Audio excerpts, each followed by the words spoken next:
Cảm ơn bạn đã tin tưởng sử dụng dịch vụ tổng hợp tiếng nói của Trung tâm Không gian mạng Viettel.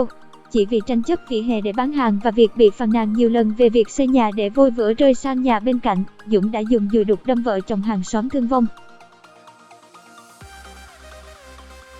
Dịch vụ tổng hợp tiếng nói được cung cấp bởi Trung tâm Không gian mạng Viettel. Như báo Người đưa tin đã đưa, cơ quan cảnh sát điều tra công an quận Kiến An, thành phố Hải Phòng đang tạm giữ hình sự đối với Phạm Văn Dũng, sinh năm 1975, trú tại số 695 đường Trần Nhân Tông, phường Nam Sơn, quận Kiến An, để điều tra về hành vi giết người. Hiện trường xảy ra vụ trọng án. Nạn nhân trong vụ việc này là bà Đỗ Thị Hát, sinh năm 1979, và chồng là ông Lê Quý Hiển, sinh năm 1965, trú tại số nhà 693 Trần Nhân Tông, bản quyền của Trung tâm Không gian mạng Viettel. Cụ Phạm Thị Tý, sinh năm 1939, mẹ của ông Hiển không giấu nổi sự phẫn nộ. Đau xót quá chú ơi, không ai có thể tin rằng thằng Dũng nó lại xuống tay dã man đến như vậy. Cảm ơn bạn đã tin tưởng sử dụng dịch vụ của Trung tâm Không gian mạng Viettel.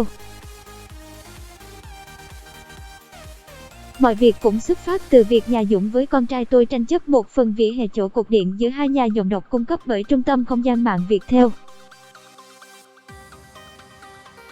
Bạn đang nghe tiếng nói nhân tạo của Trung tâm Không gian mạng Viettel. Chuyện kéo dài 6 năm nay rồi.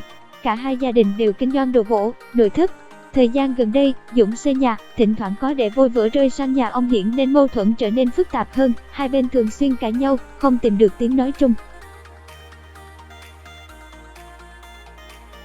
Bản quyền thuộc về Trung tâm Không gian mạng Viettel. Vẫn theo cụ Tý, vào khoảng hơn 8 giờ sáng ngày 29 tháng 6, khi ông Hiển đang sửa điều hòa thì gia đình ông Hiển và gia đình Dũng lại xảy ra cãi vã. Trong lúc nóng giận, Dũng đã dùng dùi đục tấn công ông Hiển khiến ông này bị thương. Bạn đang nghe tiếng nói nhân tạo từ Trung tâm Không gian mạng Viettel. Thế vậy, bà Hát đang nhặt rau ngót chạy ra can ngăn thì bị Dũng đâm tử vong tại chỗ. Bạn đang nghe giọng đọc phát hành bởi Trung tâm Không gian mạng Viettel. Cụ Tý đau xót vì người con dâu hiền lành bị đâm tử vong. Mọi chuyện xảy ra nhanh quá. Cảm ơn bạn đã sử dụng giọng đọc nhân tạo của Trung tâm Không gian mạng Viettel. Lúc đó tôi đang nhặt rau ngót với Hát, con dâu tôi. Nó ra căn hàng xóm đâm chồng, không ngờ bản thân mình lại mất mạng. Cảm ơn bạn đã sử dụng dịch vụ của Trung tâm Không gian mạng Viettel.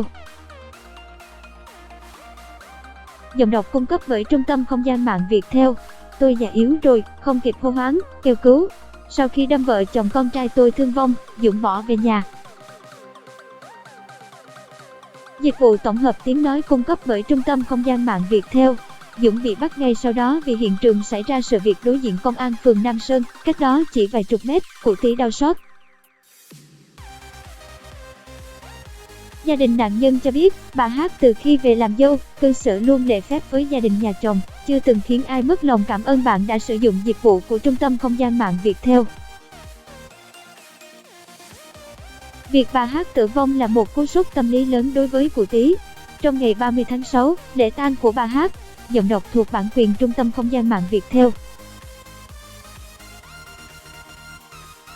Bản quyền của Trung tâm Không gian mạng Viettel đã được gia đình tổ chức theo phong tục. Chồng bà Hát là ông Hiển vẫn đang tiếp tục điều trị vết thương do Dũng gây nên. Vụ án đang được cơ quan cảnh sát điều tra công an quận Kiến An tiếp tục điều tra, làm rõ. Cảm ơn bạn đã tin tưởng sử dụng dịch vụ của Trung tâm Không gian mạng Viettel.